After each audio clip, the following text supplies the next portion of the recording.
broadcast. Today is another beautiful section. I have here one of the most talented, most famous in Germany, from a very, very famous family. Most people don't know him personally, but I do. His name is Macdaniel, a gospel musician and socialist, if I may say, or social media influencer, if I may say. Today, we have more to talk about, bro. Yes. Welcome to my studio. Okay, thank you. It's been ages. It's been how many years? 10? Funny enough, we live in the same city, yeah? I don't even see you. I don't even see you too. You don't search for me. You don't search for me, bro. I live here at the corner. 10 minutes you away. You live basically 10 minutes away. From me. Or even less. Let's correct that mistake, bro. Let's correct it. Yeah. This year we will. Yeah. Family is everything, right? You make some banku and tilapia. No problem. I'll come home. I dare for you. Yeah, on a more serious note, a lot of people know you to be Macdaniel, yeah? Very famous, hardworking, talented gospel musician. But there's a lot to it. There's a lot more. I mean, I see one person with multi-purpose. So today, you have to give me all the content here. The details. The details. I want it here. No problem. Yeah, but before we continue, sorry about the loss. Your dad. Oh, Charlie. Must be. I mean, it's one of the most painful things anyone goes through in life. Yes. Thank you. I'm very sorry, bro. Thank you. Today, I want you to tell me who is Macdaniel? Yeah, bro. So, Macdaniel is, people have seen me a lot because I've been to Germany. I've been here for a long time now. Been singing at many programs, so people have maybe seen me before, and I've seen also a lot of people before. So I would say Macdaniel is just me. I was a little boy in Ghana who grew up in Ghana. At the age of 17, came to Germany. And I started my music career in Ghana, of course. When I came here, I didn't stop at there. I just started with teaching different choirs like in churches, in Presby, Methodist, Pentecost. I've been to a lot of places. I think I've seen something like that. Yes, I mean, I love to help the choirs because when we started, we didn't get. When I was a young boy, like let's say at the age of 13, 14, I got some chances though, but then it wasn't easy to just go out. My grandparents strict, So when I see young guys always also coming up, like maybe people who are in between like 18 or less and coming, I want to help them. I want to help them learn instruments. I want to teach them drums, bass guitar, keyboard, And a lot of people don't know the background, so I'm going to tell a little bit about the background. Which are my parents. My parents are musicians as well. Very famous. And so I was literally born through music. That's how I got my talent as well. So my parents are musicians as well. I would say that's my background. Yeah. I mean, mention their name. You want me to mention? I would love to have that particular section. Mention it, bro. Mention it. But alright, so my dad is called KK Kabobo.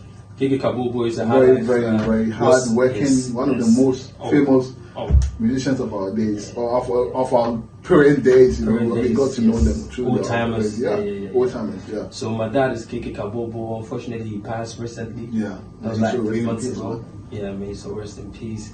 And he was a highlife musician. He had a lot of songs that advised, the youth and all that. And I got a lot of my music career also from him because he's my dad, of course. And my mom as well. You have to. Yes. I literally look like he's in the blood. It's everywhere. And then my mom was my mom used to back up my dad when he used to sing. Okay. So the connection started from the beginning. Yeah, you understand. My mom, actually, the gospel part is what I took from my mom. Your mom. Because my dad did highlife. And your but then the songs were like bad songs. Not highlife, some were really advisable, very wonderful songs. But my mom was basically in gospel. So I took, let's say, the gospel part from mom. Exactly. So my mom is called Akia Sawabunsu. Yeah. So if you heard the song like Shupilo Filipino. I still listen to this song. I still listen to this song, trust me. Yeah. It's one of the most famous songs in Ghana. Oh, yeah. Really. I mean, of course, I've done a lot. Yeah, I've done a lot. And this, no, so mom, you know, I took My a God, lot from mom. you got me goosebumps, bro. I will invite her here. She has to come. She has to be in my studio. Really, she has to come. Yeah, so that's where I actually go, let's say, the musical background from. Yeah, because to be honest, even I didn't learn any of these. I didn't learn them. It's just I didn't natural. learn instruments. I learned, of course, personally, but nobody actually taught me you. how to play maybe drums, keyboard, bass guitar, sing, and you know the parts. I don't know how I came. I just had it in me. I don't know how it worked. Would you say you started from church as a child? I mean, to learn how to play instruments? I would even say I started from school, From class. Okay. Because you know in Ghana, when I don't know, when you were young, when you go to school in Ghana, every Wednesday was like a worship day. Yeah, exactly.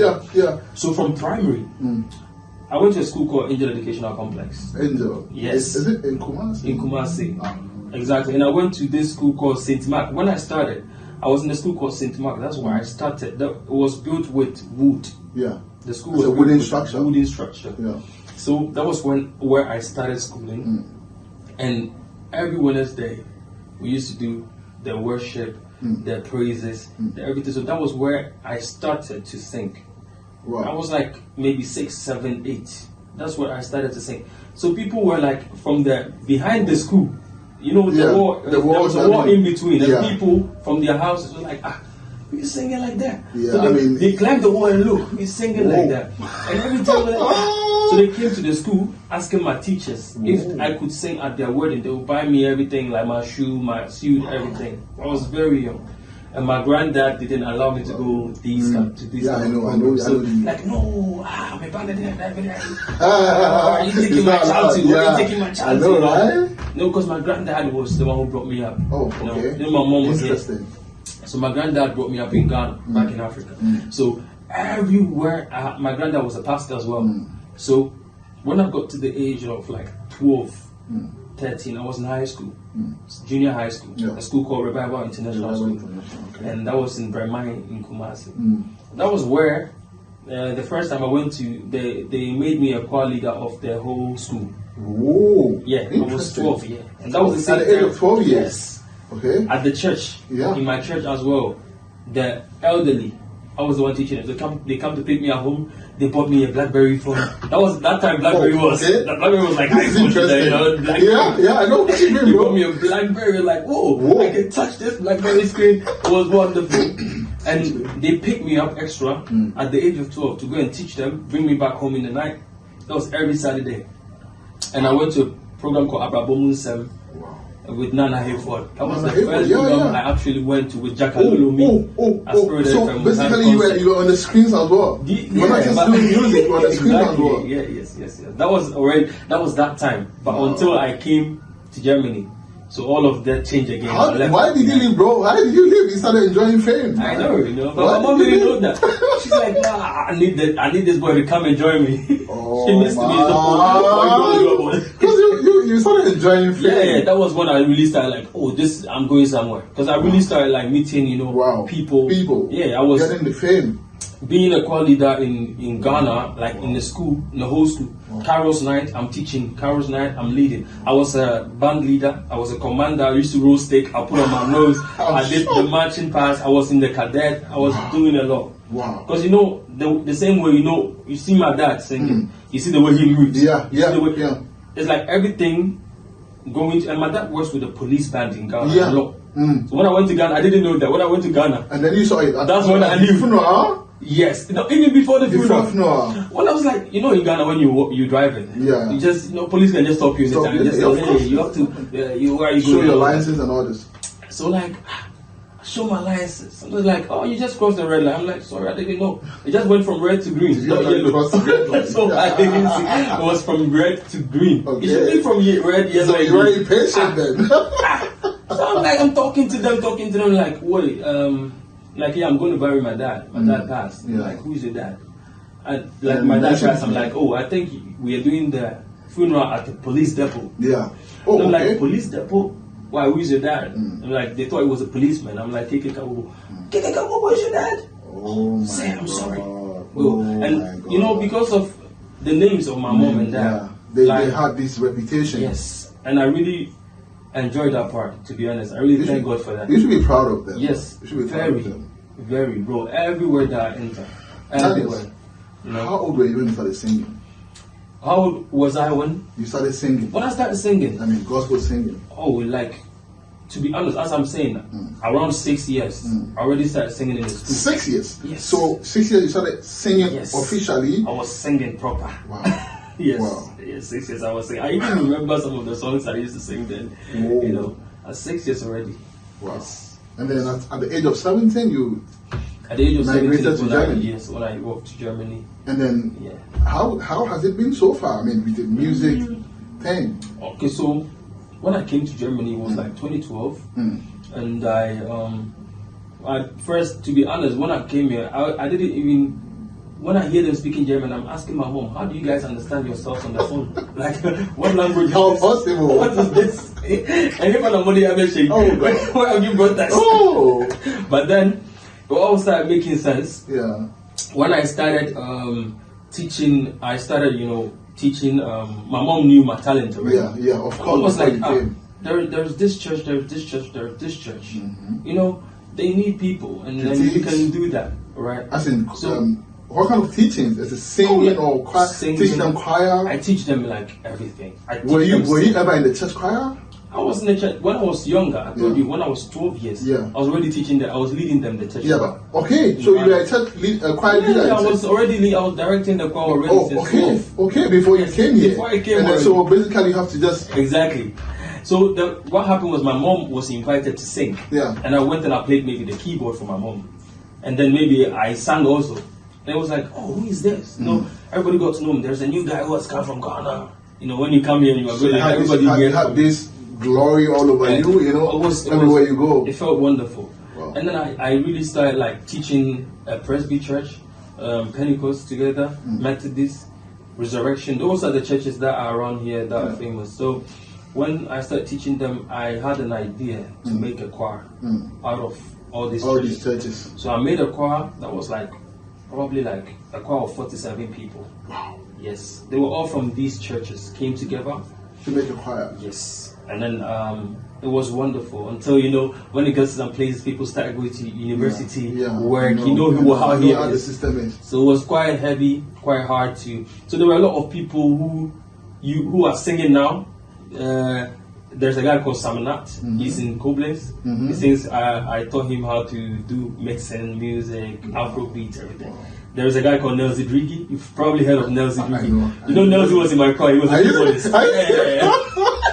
Nelzy was a I'm sure you would keyboardist. not like to hear that. Are you serious? I'm not playing. Nelzy used to play my keyboard, yeah. Wow. And also apart from that, we were like brothers, so we used to record. Nelzy had the studio by then. Yeah. Nobody had the In studio. Moheim, eh? Yes, in Mulheim. Yeah. Nelzy already had the Yeah. studio, Yeah. so he tried. So He's actually one of the few talented guys Yes. here, bro. Yes. He knows Yes. what he does. Oh and yes. I like it. Yeah. So I used to record with Nelzy a lot. When I wanted to record the music, that was his house that I was, Wow. until I started making my music and my studio myself. So yeah, and through that, and I used to sing a lot in Pentecost church because that's where my mom is. My mom is a deaconess in Pentecost. Okay. So I really went to, they have this youth camp they do every year, Yeah. and then it's like all the Pentecost youth come together. I was coming there. You were coming there. I was already there. I'm already there. I mean, I've seen you. Yeah. I've seen you sometimes online where you go to camps, and I ask myself, how is this possible in Germany? Yeah. I mean, in Africa, I see this thing, but here, But how is this it's possible that you guys go to a camp? Yeah. And how long do you guys stay there? How is the feeling like? What do you guys do there? So one thing is, Pentecost is one of the strongest churches. They are very, the church is wide. Yeah, it's very- good. very It's big. Exactly, very big church. So like the youth of the church happen to have this program called Youth Camp. You come. Every year, it was taking place mostly. Now they change, they go to different places. But before, every year it was in a place called Villingen, Sauerland. And then they Sauerland, take, yes.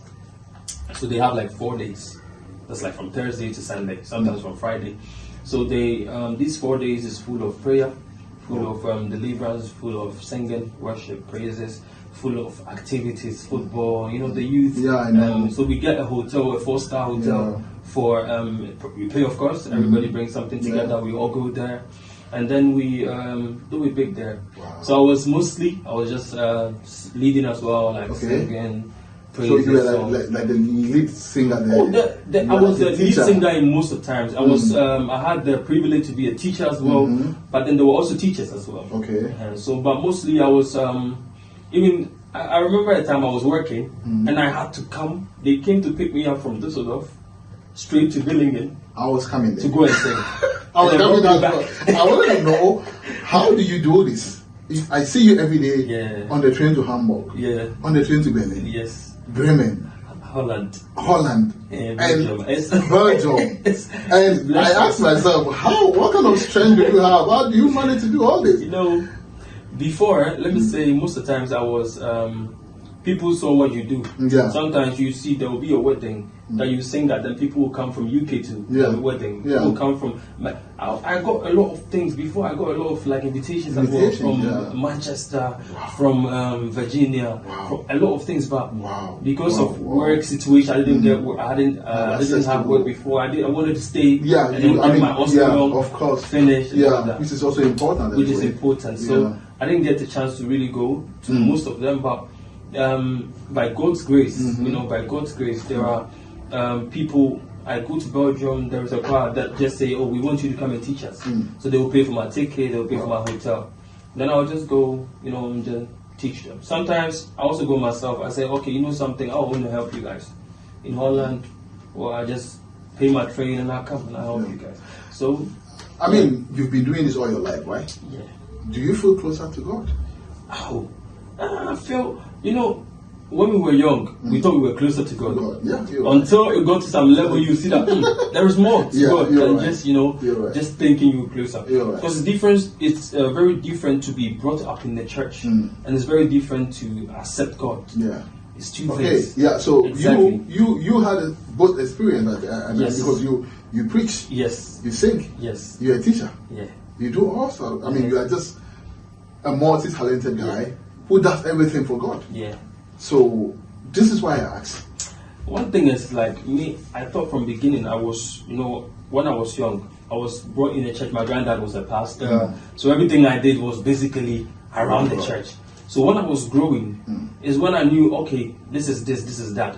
To be honest, to the age of maybe 17, 18, I didn't even know how to hold somebody's hands, like a lady's hand, or those things. Because my grandfather was all, you get it. All this thing, you never had the chance to be it's all about just following the rules. It's just like Samuel and Eli. You understand? That was how it was. So when I grew up, that's when I knew, okay, me myself, I got to get baptized. Me myself, I got to accept God as my personal savior. Me myself, I have to do this. I have to do this. I have to do that. Yes. So that was the point when I came. Oh, what was the question again? Sorry, I forgot. You were asking me about. Do you feel closer to God? I mean, if I feel closer to God, exactly. So since that time when I came, that was like me.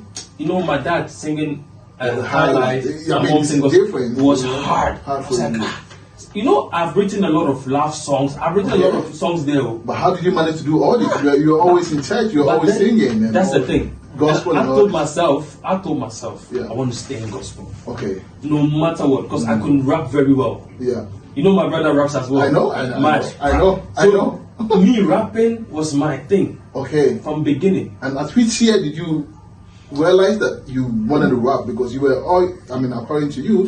I started rapping since I was in Ghana. Do you know why? Because my brother was rapping. Okay, so you found interest. So I found interest in it. My brother was doing a radio station, Macdaniel Kabobo. I think some people have heard of him as well. He was going to radio stations. He took exactly things from my dad, just like my dad's second hand. So going for interviews, going to radio stations with Strong G. That time Sapon came. So I was like, oh, I want to be like this too. So I was doing gospel though, but the inspiration just comes. You don't think about it. Yeah. I don't know. If you are born in it, you understand. Of course, I've watched a lot of interviews where people say the same thing. Yes. They said it just comes. It just comes. I write like a song almost every day. But have you ever felt like Yeah. doing a different kind of music apart from gospel? That's the thing. There were many times I felt like that. Okay. You know, and it's very tempting. Yeah. Because I've gotten, at a point of time, I got like a very serious contract. Yeah. And they To wanted sing? me to sing, yes, to But in sing worldly songs. Worldly songs. And then it was German. You know, I would have gotten a lot of money. You know, I've sung with Helena Fisher in backup before. You know Helena Fisher. I know. I've heard of the name. German of singer. Yeah, of course. I've heard of sung. Helena Yes, Fischer. I've sung for when we had the program. We were supposed to be in backup for Helena Fischer. We went to Deutsches Fernsehpreis. Oh. That's like a German music award. Yeah. We were there. We were singing as a choir, you know, with Wow. New Life Choir. We were singing for Helena Fischer. We were singing for Tom Jones, from Gregory Porter, or from America, you know, from Mendy Capristo. I'm sure of what. All of this. Where were you? Where was I, man? So I was really tempted. Yes, I was Really? really tempted to, go. And I know when I sit down and I want to do a highlife song or like a love song, Yeah. it flows like easily. Naturally. So why did you reject the contract? Well, that's the thing. I just ask myself every time, like, if I die, how do I want my legacy to be? You know, and I'm teaching people how to play. I mean, your dad in the church. was a highlife musician, and he has a big legacy. Yes, and I was about to say in tree like Obiane ne. You're right. It's like You're right. everybody has has their own destiny. Yeah, you're right. Maybe my dad did high life and it got him somewhere. But maybe I would do high life and I wouldn't feel the same. It's about how I also feel about it. Yeah, but so this is a case where you had a contract, even without singing a highlight. Yeah, I know. And the contract was, it was a big money. Do you think your religious background played a role? Yes, I guess so as well. Because I would also not just at that time. I would not just even today as well. I would not just do decide for myself without asking my mom about her opinion. Yeah. Without asking some other people that I knew for their opinion. So my mom had the same kind of contract as well. Yeah? Oh yeah. Yeah. Oh, it was really? like in an Indian company. And she also rejected it? They wanted, but the songs that they wanted her to sing, they wanted her to sing for Buddha and all that stuff. My mom said, so she tried, but she couldn't. She couldn't do it. She couldn't. She tried. She even tried to help out, but at a point she just said no, she couldn't. So I got that kind of feeling as well. But do you regret not signing that contract? Oh, I never regret. You never regret? Never.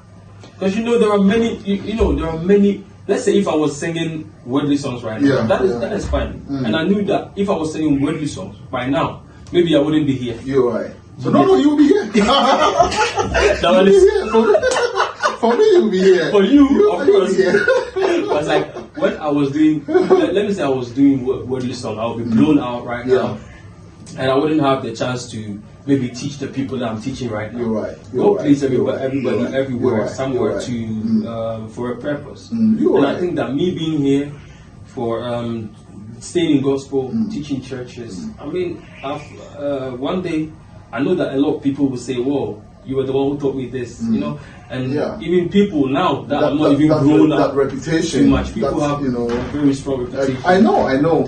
So I appreciate that. I thank God for that, and I really admire that. I don't want to leave that and just. Do you have a gospel album? Yeah, I have singles out. I have EPs. You have EPs and you have singles. Yeah, I know. I have EPs consisting of like 6 songs. Wow. Maybe like that. But then an album, before albums were, when the album came out, like wow. Yeah. But today, because of the Spotify's, because of the Apple Musics, because of everything, album. I think when you bring out a single and it hits the whole people, like that's the most important thing for me. Okay. So that's how so I you intend feel like releasing. now single is more interesting. Yes. But I have a lot of songs. On a personal note, you're doing a lot for the society. Yeah. Are you being appreciated? This is a hard question, This is a very hard question.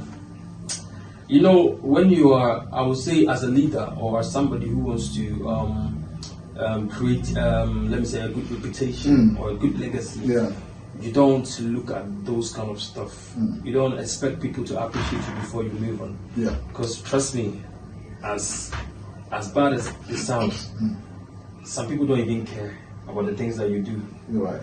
You do a lot of things, but people don't even see it like the way it is. You're right. You know, there are a lot of times I've gone to a program or a concert, and at the end, at the beginning, the way they will cry for you.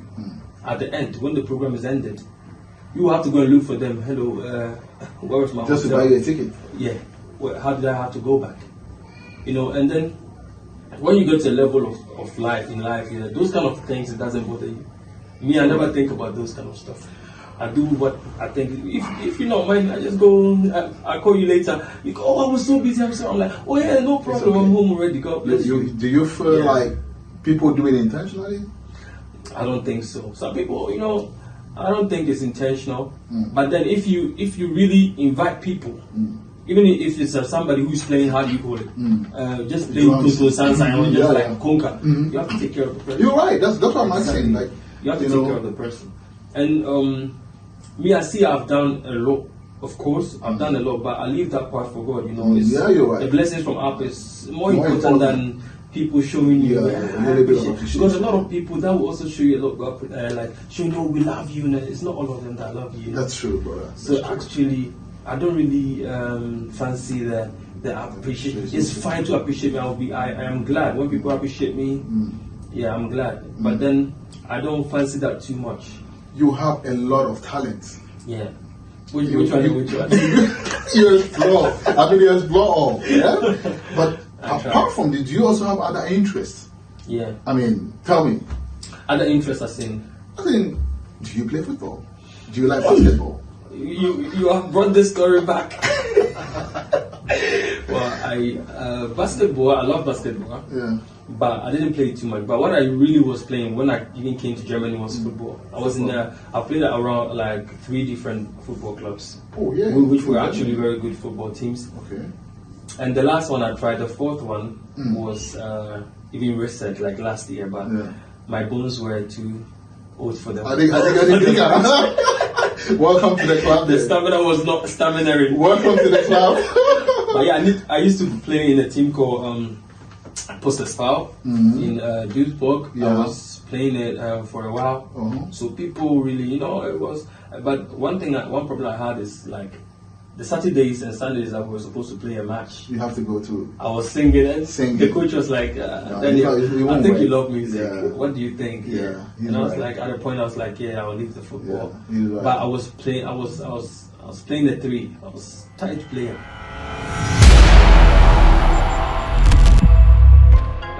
I was close like this to take my life. Very close. And then like I didn't even like eat for 3 months. I really felt rejected from everyone. Did the church reject you at the time? Totally.